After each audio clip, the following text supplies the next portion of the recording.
আপনারা দেখেছেন যে হঠাৎ করে আমাদের প্রশাসনের ফাঁকি দিয়ে প্লাস আমাদের চোখ ফাঁকি দিয়ে এর প্রচন্ড আপনার আবর্জনা অথবা ময়লা ফেলে গেছে।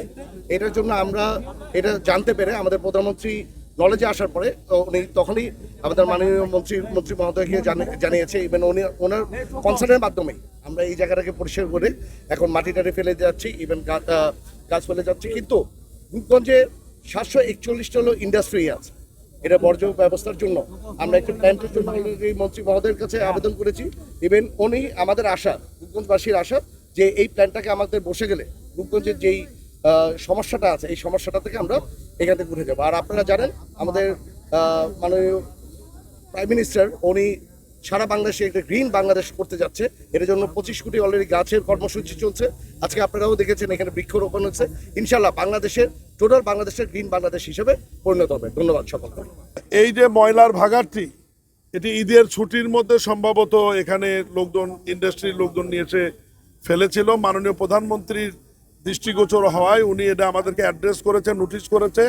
তার পরিপ্রেক্ষিতে আমরা আজকে এসেছি এবং গত 2 দিন যাবত এখানে কাজ চলছে এবং এই ময়লাটি পরিষ্কার করে পরবর্তীতে এখানে যেন আর ময়লা না ফেলানো হয় এ ব্যাপারে স্থানীয় ইউনো সাহেব প্রয়োজনীয় পদক্ষেপ নেবেন।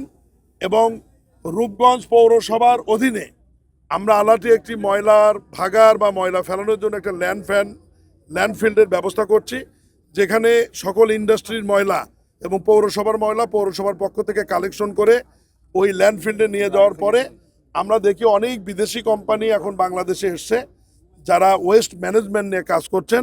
ময়লা আবর্জনা থেকে এনার্জি তৈরি, জৈব সার তৈরি, মিথাইল গ্যাস তৈরি, বিভিন্ন রকমের পদ্ধতিতে তারা আছে। ইতিমধ্যেই বাংলাদেশের দক্ষিণ সিটি কর্পোরেশন, উত্তর city corporation, Gazipur city corporation, Narayanganj city corporation এবং পৌরসভা লেভেলে যশোর পৌরসভা এমইউর মাধ্যমে, চুক্তির মাধ্যমে তারা এই কাজগুলি বাস্তবায়ন করছে।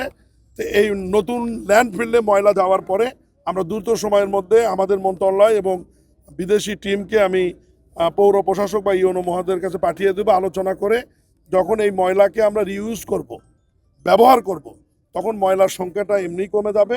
আর মাননীয় প্রধানমন্ত্রী এমনি অনুশাসন রয়েছে যে রাস্তার ধারে, হাইওয়ের পাশে কোনো পৌরসভা বা সিটি কর্পোরেশন ময়লার ভাগাড় বা ল্যান্ডফিল করতে পারবে না।